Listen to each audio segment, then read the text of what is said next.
Olá, boa tarde a todos os queridos alunos e alunas aí, estudantes de pedagogia, futuros concurseiros, concurseiros que nos acompanham em nossa página no Facebook Pedagogia para Concurseiros e também aos queridos alunos da Escola de Preparação para Concursos, WDK Concursos. Aqui quem fala é o professor Ramon Pereira e eu venho apresentar a vocês o nosso quarto podcast. Isso mesmo, pessoal.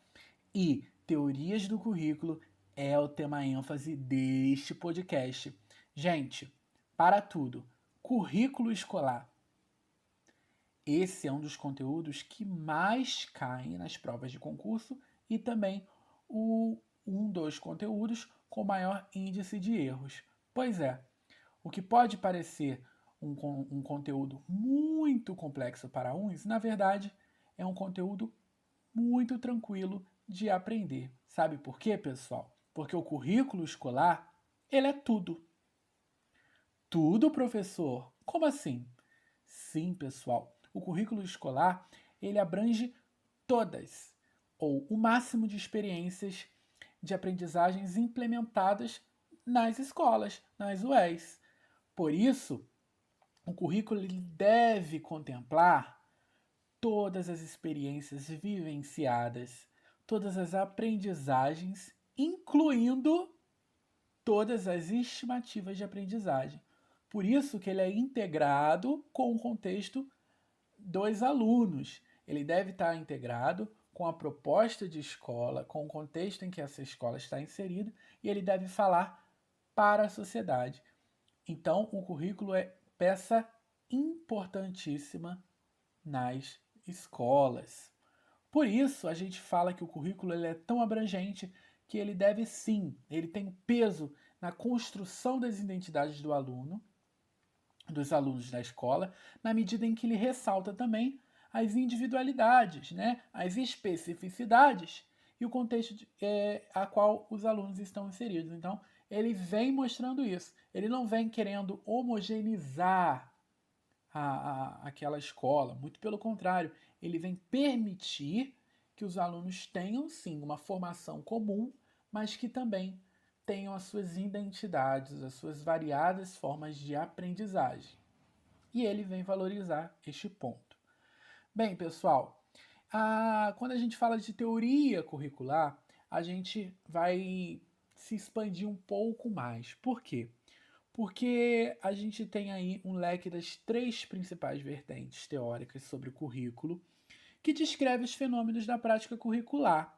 Pois é, cada teoria, que eu irei citar em seguida, compreende o aluno, o seio escolar, a relação professor-aluno, a formação para a sociedade de uma determinada forma. Então, nós temos aí as teorias do currículo, que são divididas em teorias tradicionais, teorias críticas e teorias pós-críticas. Bem, vamos iniciar pela teoria tradicional. A teoria tradicional, ela tem como objetivo principal, pessoal, fazer o quê? Preparar aquele aluno para a aquisição das habilidades intelectuais através de práticas de memorização. Ou seja, ela vem aqui apontando para aquela famosa decoreba que se perpetuou por muitos anos no currículo das escolas. Então, ele vem aí ressaltando que o aluno ele é um sujeito passivo, ou seja, ele só recebe o conteúdo, ele não tem a capacidade de criticar, no sentido de exercer um senso crítico sobre aquele conteúdo que ele recebe, ele apenas é um depósito de conteúdos e ele deve dar conta de todas essas habilidades que serão dirigidas a ele, né? Ele tem que se preparar para essa aquisição de habilidades. Esse tipo de currículo, pessoal, que prevê aí atividades maçantes, decorebas, de pura fixação, ele teve origem nos Estados Unidos e teve como base a tendência conservadora. Baseadas no princípio de Taylor, ele queria igualar o sistema educacional ao modelo administrativo, né, organizacional das empresas. Então, na teoria tradicional fica muito claro os objetivos, né? Fica muito claro a tendência a qual ela prevê a preparação, a formação dos indivíduos. Bem, a gente pode aí fazer um link dessa teoria com as manifestações do currículo e também com a abordagem curricular. Na teoria tradicional, no caso, a gente vai encontrar aí o currículo formal prevalecendo. Por não ter uma preocupação com a subjetividade, com o senso crítico dos alunos, a abordagem também colocada é a simples abordagem multidisciplinar e pluridisciplinar.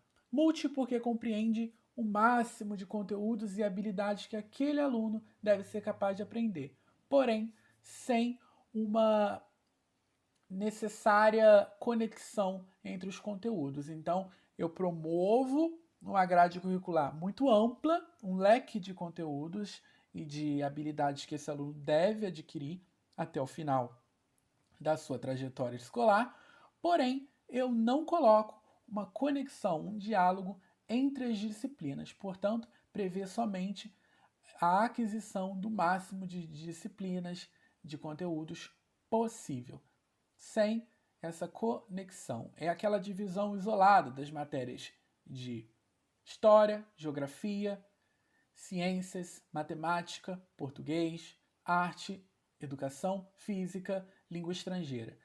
Essas matérias, elas não dialogam. Então, cada área, e fica tudo muito restrito. Não tem essa preocupação com essa abordagem dialógica, o que a gente vê já na perspectiva inter e transdisciplinar. Bem, pessoal, vamos agora falar das teorias críticas. As teorias críticas, pessoal, por sua vez, já começa acordando a ideia de que não existe nenhuma teoria neutra. Então já prevê desse debate. Então coloca que toda a teoria ela está baseada nas relações de poder. Então aí já começa a aprofundar um debate sobre que tipo de aluno a gente quer preparar para a nossa sociedade. Então, ele já começa na teoria crítica a apontar que está implícito nas disciplinas, os conteúdos, a reprodução das desigualdades sociais, em que muitos alunos estão inseridos. Então começou a ser refletida essa problemática que faz com que muitos alunos evadam, saiam da escola antes mesmo de aprender as habilidades das classes dominantes. Então, esse currículo, né, tradicional, maçante e simplista começou aí a ser criticado, começou a ser questionado, melhor dizendo. Então, a teoria crítica já começou a pontuar o quê?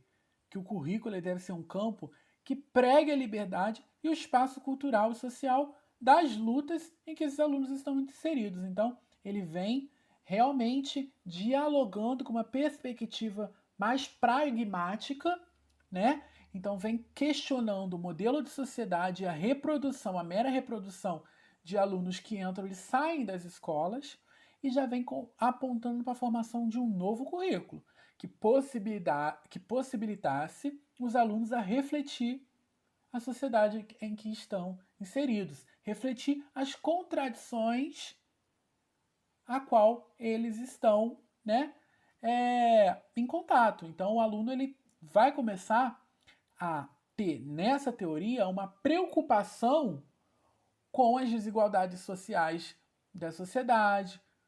Um exemplo prático: por que eu tenho aí os contrastes sociais nas zonas urbanas? Por que existem pessoas que moram em favelas e pessoas que moram em condomínios de luxo? Isso é só um exemplo bem simplista para vocês entenderem, bem sintetizado. Então ele já começa aqui a ter uma inclinação para a questão mais crítica da sociedade, né? E ainda mais avançado vem as teorias pós-críticas. Nessa teoria a gente tem grandes peculiaridades, porque ela transcende a mera criticidade dos fenômenos da realidade. Ela vem colocando que o currículo ele é tido como algo que produz uma relação de gêneros, pois predomina a cultura patriarcal. Então ele já vem debatendo mais essa questão de gênero aí, né? A gente pode lembrar de gênero quando a gente fala de quê? Foucault fala muito bem sobre gênero aí, século XX, que é considerado os teóricos mais, que são considerados os teóricos pós-modernos, né? Essa teoria, no entanto, portanto, ela critica a desvalorização do desenvolvimento cultural e histórico de alguns grupos étnicos e os conceitos de modernidade como razão e ciência, pessoal. O que a gente pode ver nessa teoria pós-crítica é a abordagem transdisciplinar. Essa abordagem, nessa teoria pós-crítica, ela já vem superando aquele conceito de disciplina. Ela vem dar sentido através das relações entre os diversos saberes. As ciências humanas exatas e as artes, elas já estão totalmente diluídas entre si. Não existe mais aquele currículo fragmentado, aquele currículo de disciplinas isoladas. Acabou. Essa é uma perspectiva muito avançada. Ela é uma realidade em poucas situações. A gente tem poucos exemplos práticos para poder citar. Ela vem superando qualquer ideia de que um conteúdo é mais importante que o outro. Então ela vem dizer que nenhum saber é mais importante que o outro, que todos são igualmente importantes. Então não vem aquela distribuição de que o aluno precise mais de matemática e mais de língua, né? Estou dando um exemplo. Então ela vem acabar com esse discurso, por isso ela é tão avançada. Bem, por isso esse currículo ele vem falar sobre o pós-estruturalismo, né? E acredita que o conhecimento é algo incerto ou indeterminado. Então, assim, ele já questiona que tipo de conhecimento é produzido, por quem é produzido. Então, ele já começa a inverter, né, a lógica estrutural, né, da educação. Quem produz conhecimento? A sociedade produz tanto conhecimento quanto a academia. Então, ele já vem colocar esses conceitos. Questiona muito o conceito de verdade, questiona também as questões teóricas como absolutas. Então ela vem dizendo que o conhecimento ele tem que ser renovado e já leva em consideração o processo pelo qual alguma coisa se tornou verdade. Por isso que a teoria pós-crítica ela vem realmente questionando e apontando uma série de contradições, né, que a gente viu nas teorias anteriores. Então, uma abordagem transdisciplinar, como eu disse para vocês, ela já vem aí totalmente avançada e superando qualquer tipo de modelo interdisciplinar, transdisciplinar. Manifestações, pessoal.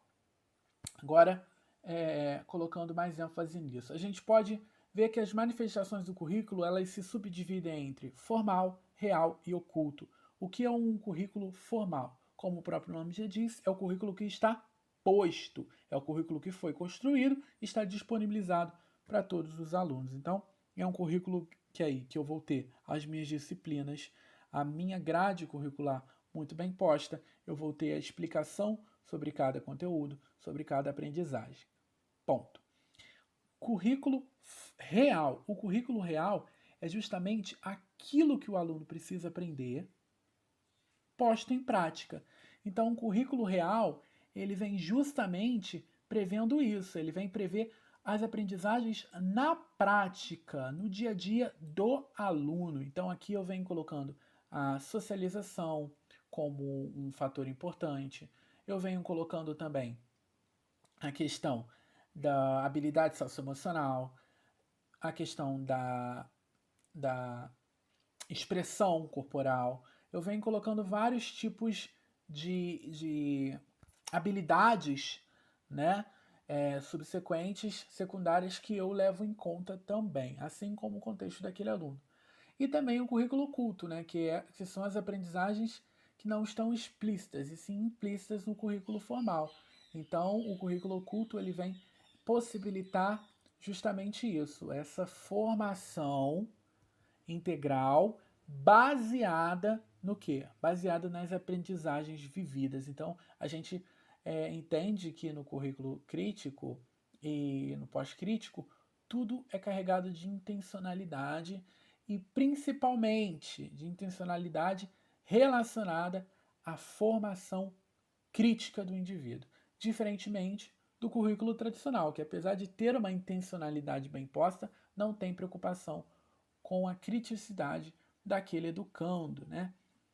Então é isso, pessoal. A gente já vai se encaminhando para o final desse que é o nosso quarto podcast. O tema é realmente um tema muito amplo, mas eu digo a vocês, não é complexo. Só que a gente precisa de fato estudar, precisa sempre voltar a ler sobre isso, porque, como eu disse, o currículo ele está sempre em constante mudança, ele é tudo, ele é o chão da escola, ele é todas as grades invisíveis da escola e ele é tudo o que acontece na escola. Por isso ele deve ser sempre repensado e pensado cotidianamente. E o PPP foi o tema do nosso último podcast. Ele também vem incluir o currículo, tá? É parte fundamental do nosso projeto político pedagógico, né? Que vem aí constituir toda a identidade da escola. Muito obrigado a todos. Desculpem as falhas de áudio. Nós não temos um estúdio. É tudo feito com muito carinho, tudo feito por muita vontade de compartilhar conhecimento. E eu espero vocês no nosso próximo podcast. Uma boa tarde a todos.